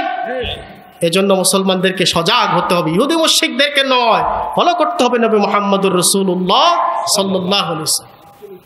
আল্লাহ যে নবীকে ভালোবাসেন আমরা ভালোবাসি, লোকেরা ভালোবাসে বাসে, মুখে। কি? মুখে, কাজে নয়। কাজে খুব কম লোকে মানে না তা না, আলহামদুলিল্লাহ আপনাদের মতো কিছু মানুষ সরল প্রাণ। যেমন আজকেও শুনেছি যে এখানকার মাহফিলটা আয়োজনের পেছনে সবচেয়ে বেশি চালিকা শক্তি হিসেবে কাজ করেছে আমার কলিজার বন্ধু তরুণ যুবক ভাইরা, তাদেরকে সহযোগিতা করেছে এলাকার আলেমেরা, মুরব্বীরা। আল্লাহ সবাইকে কবুল করুক, বলি আমিন। কিছু মানুষ আছে যারা আল্লাহ সন্তুষ্টির উদ্দেশ্যে কাজ করে। প্রিয় বাবাজিরা আমার, আল্লাহ নবীকে ভালোবাসেন। নবী যে গোত্রে এসেছেন সেই গোত্রের নাম পর্যন্ত আল্লাহ এমনভাবে মেমোরেন্ডাম স্মৃতিচারণ করে রেখে দিয়েছেন, পৃথিবী যতদিন পর্যন্ত টিকে থাকবে নবী যে বংশে এসেছেন সেই বংশের কথা কিয়ামত পর্যন্ত লোকেরা বলবে, পড়বে, পাঠন হবে। সুবহানাল্লাহ। নবীর বংশ কোনটা? কুরাইশ বংশ। কোনটা? কুরাইশ বংশ। কুরাইশ বংশ যেন মানুষের স্মৃতি থেকে ভুলে না যায়, এজন্য আল্লাহ তাআলা কোরআনের মধ্যে কুরাইশ বংশের নামে একটা সূরা দিয়েছেন, সূরা কুরাইশ। লিইলাফি কুরাইশিন ইলাফিহিম।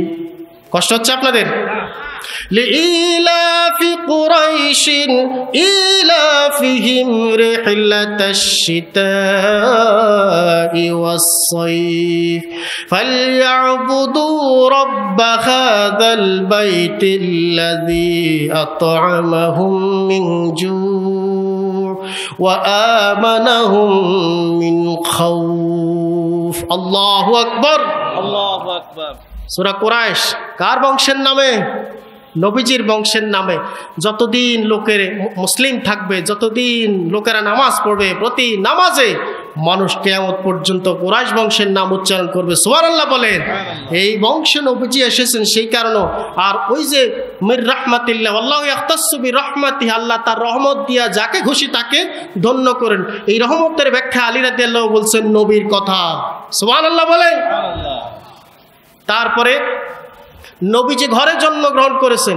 পৃথিবীর অনেক রাজপ্রাসাদ, পৃথিবী থেকে অনেক সভ্যতা হারিয়ে গেছে, কিন্তু নবীজির জন্মের ঘর আজও মানুষের সামনে বিরাজমান। সুবহানাল্লাহ বলেন। যারা হজে যায় কাবা ঘরের কাছেই, কি গেছেন দেখছেন না, কাবা ঘরের কাছে না, এখনো আল্লাহ তাআলা রেখে দিয়েছেন। অথচ এর চেয়ে বড় বড় বিল্ডিং, মজবুত বিল্ডিং ভূমিকম্প দিয়ে আল্লাহ ধসিয়ে দিয়েছেন। অনেক বড় বড় সভ্যতার বড় বড় বিল্ডিং আল্লাহ ধসিয়ে দিয়েছেন। মুহাম্মদুর রাসূলুল্লাহ সাল্লাল্লাহু আলাইহি ইসলামের জন্মের ঘর এখনো আল্লাহ রেখে দিয়েছেন। সুবহানাল্লাহ বলেন। তিনি যে মিম্বরে দাঁড়িয়ে খুতবা দিতেন সেই মিম্বর এখনো আছে। সেই মিম্বরের জায়গার উপরে আরেকটা মিম্বর তৈরি হয়েছে। যেই মেহরাবে দাঁড়িয়ে আল্লাহর নবী সালাত আদায় করেছেন, ইমামতি করেছেন, সেই মিম্বর এখনো আছে। ইমাম সাহেব যখন তেলাওয়াত করেন আলাম নাশরাহ লাকা সাদরাকা ওয়া ওয়াদানা আনকা উযরাক আল্লাযী আনকাযা যাহরাক ওয়া রাফা'না লাকা যিকরাক। আল্লাহু আকবার। আলাম নাশরাহ লাকা সাদরাক, আমি কি আপনার বক্ষকে সম্প্রসারিত করি নাই, ম্যাক্সিমাইজ করি নাই? ওয়া ওয়াদানা আনকা উযরাক, আপনার কষ্টের বোঝা নামিয়ে দেই নাই? আল্লাযী আনকাযা যাহরাক, যেই কষ্ট আপনার পিঠের উপরে এমন চাপ দিয়েছে আপনি বাঁকা হয়ে গেছেন। ওয়ারাফা'না লাকা যিকরাক, হাবিব আপনার আলোচনা সারা পৃথিবীতে কিয়ামত পর্যন্ত সবার উপরে জায়গা দিলাম। সুবহানাল্লাহ বলেন। এই আয়াত যখন ইমাম সাহেব মসজিদে নববীর মেহরাবের মধ্যে দাঁড়ায়া পড়েন, চোখের পানি দর দর করে পড়তে থাকে। তিনি যেন দেখতে পাচ্ছেন আমার নবী পাশেই তো শুয়ে আছেন, এই তেলাওয়াত তো তার উপরে নাজিল হয়েছে, তার কথাই তো আল্লাহ তাআলা রাফা'না লাকা লাকা বলে তাকেই তো বোঝাতে চেয়েছেন। সুবহানাল্লাহ। তার সব কিছু আল্লাহ এখনো পৃথিবীতে টাটকা রেখে দিয়েছেন। ওরা যতই শত্রুতা করুক আল্লাহর নবীর নাম নিশানা পৃথিবী থেকে মিটাইয়ে দিতে পারবে না। যতদিন পর্যন্ত নবীর আশিক উম্মতে মুহাম্মদে পৃথিবীতে একটাও চিন্তা থাকে, কাফের মুশরিকদের সকল চক্রান্ত ষড়যন্ত্র ধূলিসাৎ হয়ে যাবে। ঠিক কিনা বলেন? এজন্য নবীজির আদর্শ মানতে হবে। নবীজির আগমনের মধ্য দিয়ে কাফের মুশরিকদের সমস্ত আদর্শ শেষ হয়ে গেছে। আল্লাহ বলছেন মা নুনসিক মিন আয়াতিন আও নানসিহা, মা নানসাক মিন আয়াতিন আও নুনসিহা নাতি বিখাইরিম মিনহা আও মিসলিহা আলাম তাআলাম আল্লাহ আলা কুল্লি শাইইন কাদির। আল্লাহ নবীকে প্রশ্ন করছেন, আপনি কি জানেন না আল্লাহ সকল কিছুর উপরে ক্ষমতাবান? ওরা হিংসা করুক, ওরা ঈর্ষা করুক, ওরা ঘৃণা করুক, আপনার প্রতি সমস্ত শত্রুতা করুক, আপনার উম্মতদের প্রতিও করবে, কিন্তু আল্লাহ তাআলা যুগে যুগে কালে কালে উম্মতে মুহাম্মদকে পৃথিবীতে আপন রহমতের ছায়া দিয়ে টিকিয়ে রাখবেন, আপনার নাম নিশানা পৃথিবীতে জারি রাখবেন। সুবহানাল্লাহ বলেন। নস্ক এই আয়াত নাজিল হওয়ার পরে ইহুদিরা প্রশ্ন করছে, মুহাম্মদ মা মুহাম্মাদুন, মুহাম্মদ কেমন নবী? ইয়ামুরু আসহাবাহু বিশাইইন, সে তার সাহাবীদেরকে এই এক কথা বলে, সুম্মা ইয়ানহাউ, এরপর আবার এখান থেকে নিষেধ করে, এই এক কথা বলে, এই আরেক কথা বলে। তার কথাবার্তার কোনো মিল নাই, তার কথাবার্তার কোনো মিল নাই। আরে মিল থাকবে কি করে? মানুষের জীবনকে আসহাল করার জন্য আল্লাহ তাআলা নাসিক কোনো আয়াত নাজিল করে আগের আয়াত রহিত করে দেন, এটা মানুষের সহজের জন্য। তাফসীর ইবনে কাসির বলছে নাতি বিখাইরিম মিনহা, তা আগেরটার চেয়ে আরো উত্তম আয়াত। কোরআনের কোন আয়াত কি খারাপ নাকি? কোরআনের কোনো আয়াত খারাপ না? আগেরটা খুব নাপাক ছিল, এখন পাক একটা নাজিল হয়েছে, এমন নয়। খাইরুল লাকুম ফিল মানফাআতি ওয়া আরফাকু বিকুম, তাফসীর ইবনে কাসির বলছে খাইরুল লাকুম ফিল মানফাআতি, আগের বিধানের চেয়ে বর্তমানের বিধানটা শুধু তোমাদের জন্যই পরিবর্তন করা হয়েছে, এটা তোমাদের জন্য কল্যাণকর হবে। এই কারণে ওয়া আরফাকু বিকুম, তোমাদের জন্য এটা সহজ হয়ে কোমল হবে। সুবহানাল্লাহ। তোমাদের জন্য এটা হবে সহজ, এটা হবে কোমল। এজন্য আল্লাহর জন্য সহজ কঠিন নাই, আল্লাহর কোনো নাপাক বলতে কোনো কথা না। আগেরটাও পাক, এখনেরটাও পাক, ভবিষ্যতেরটা নাপাক। ঠিক কি না? ঠিক। আগেরটা পাক, এখনেরটাও পাক, ভবিষ্যতেরটা পাক, কোনো না পাক বলতে কোনো কথা না। তাহলে আল্লাহ কেন বিধান রহিত করে দিলেন? আগের নবীদের শরীয়ত রহিত করে দিলেন কেন? বর্তমানের বিধানটা আল্লাহ সহজ করে দিয়েছেন। খায়রুল লাকুম ফিল মানফাআতি ওয়া আরফাকু বিকুম, তোমাদের সহজীকরণের জন্যে। যেমন আমাদের ডাক্তারের কাছে যখন কোনো রুগীরা যায়, প্রথমে বলে আপনি একটা ডোজ ব্যবহার করবেন। খুব জ্বর 104 ডিগ্রি 104, প্রথমে ট্যাবলেট ক্যাপসুল ইঞ্জেকশন চলবে না, আপনি একটা ডোজ ব্যবহার করবেন। ডোজে কাজ হয়েছে, আবার ডাক্তারের কাছে আসছে, এবার ডাক্তার বলছে হ্যাঁ এখন আপনি এই ট্যাবলেটটা দিনে এত বেলা খাবেন, এই ক্যাপসুলটা এত বেলা খাবেন। এরপরে গেছে ওগুলো বাদ, আপনি শুধু এখন একটা করে গ্যাস্ট্রিকের ট্যাবলেট খাবেন। ডাক্তার সাহেব জানতেন যে এটা হওয়ার পরে ওটা হবে, ওটা হওয়ার পরে ওটা হবে, একবারেই তো সকল ওষুধ লিখে দিতে পারতেন, ডাক্তার দেন নাই। কারণ রুগীর প্রয়োজন, চাওয়া চাহিদা, সময়ের প্রয়োজনে তিনি তার প্রেসক্রাইব করেন, প্রেসক্রিপশন থ্রো করেন।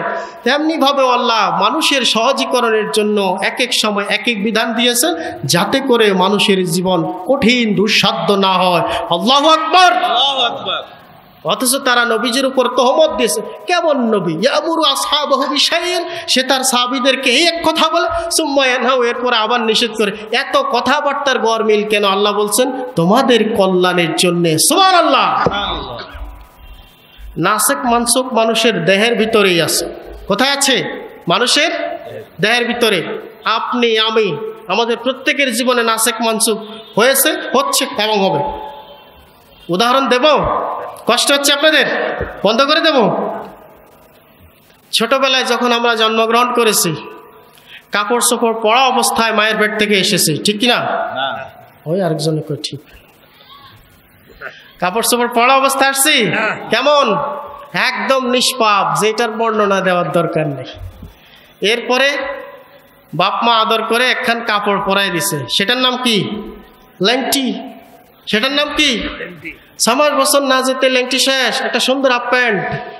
তারপরে 2, 4, 5 বছর যাওয়ার পর একটা ফুল প্যান্ট। এরপরে যাওয়ার পরে একটা বড় বোরকা। জন্মের পরে বোরকা পরাই দিতে পারতেন। Is not it possible? এটা সম্ভব ছিল। জন্মের পরে একটা বোরকা পরাই দিতে পারতেন, জন্মের পরে একটা পাজামা পরাই দিতে পারতেন, জন্মের পরেই একটা লুঙ্গি পরাই দিতে পারতেন। তা না দেন, কি দিয়েছেন? ল্যাংটি, তারপর হাফ প্যান্ট, তারপরে ফুল প্যান্ট, তারপরে বোরকা। জন্মের পরে আমাদের কারো দাঁত ছিল না। ছিল কি?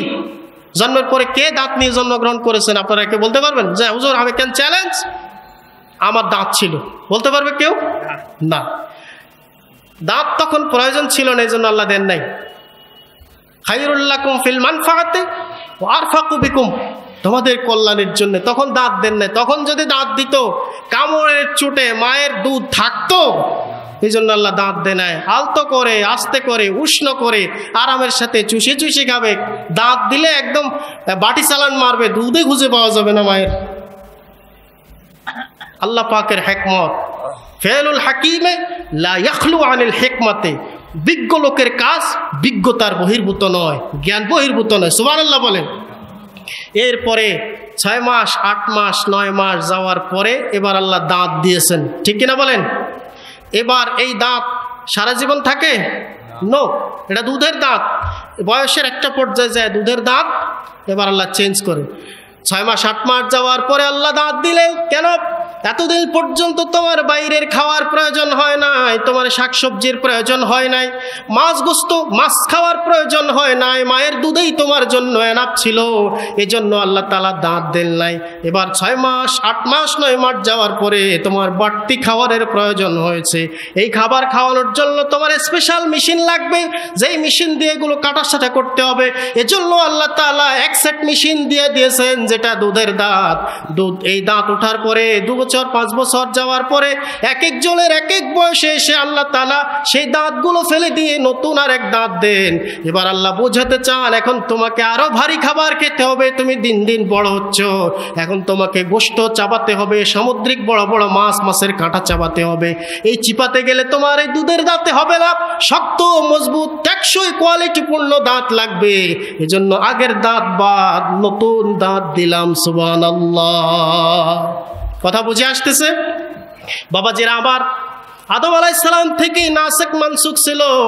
আদম আলাইহিসসালামের স্ত্রী হাওয়া আলাইহাসসালাম তিনি যখন বাচ্চা প্রসব করতেন, বাচ্চা জন্ম দিতেন, জোড়ায় জোড়ায় বাচ্চা হতো। কয়টা? এক জোড়া। এখন কয়টা হয়? একটা। এখন নর্মাল কেস হলো একটা, দুটা, তিনটা খুবই রেয়ার। আর তখন স্বাভাবিক ছিল দুইটা, এক জোড়ায় দুইটা হতো। এক জোড়া, এক জোড়া, এক জোড়া। এবং আগের জোড়ার ছেলে পরের জোড়ার মেয়ের সাথে কি হতো? বিবাহ হতো। মানে একই মায়ের সন্তানের সাথে কি হতো? বিবাহ হতো। কিন্তু পরবর্তীতে এসে, এখনকার যুগে এসে ভাই আর বোনে বিয়ে হয়। আগের শরীয়ত, আগের বিধান মানসুখ। নাসিখ হচ্ছে মুহাম্মদুর রাসূলুল্লাহ সাল্লাল্লাহু আলাইহি ওয়াসাল্লাম। আগে দুটা করে হতো, সেই বিধান বাদ, কারণ লোক ছিল না, লোক দিয়ে পৃথিবী আবাদ করতে হবে। এজন্য আল্লাহ তাআলা তখন দুটো করে দিয়েছেন। বেশি করে আদম ফায়দা করেছেন যাতে করে দুনিয়াটা আবাদ করা যায়। আর যখন মানুষ দুনিয়াতে পর্যাপ্ত পরিমাণ আল্লাহর ইচ্ছা পরিমাণ এসেছে, এবার আল্লাহ তাআলা দুটার পরিবর্তে একটা করে সন্তান দিচ্ছে। ঠিক কিনা বলেন? নাসিখ মানসুখ পৃথিবীর সূচনা থেকে আজও আছে, ভবিষ্যতেও থাকবে। কিন্তু এটা কাফেররা মানতে চায় না। কাফেররা বলে এটা কেমন বিধান? মুহাম্মদুর রাসূলুল্লাহ বলেন সাল্লাল্লাহু আলাইহি ওয়াসাল্লাম এই এক কথা বলে, এই আরেক কথা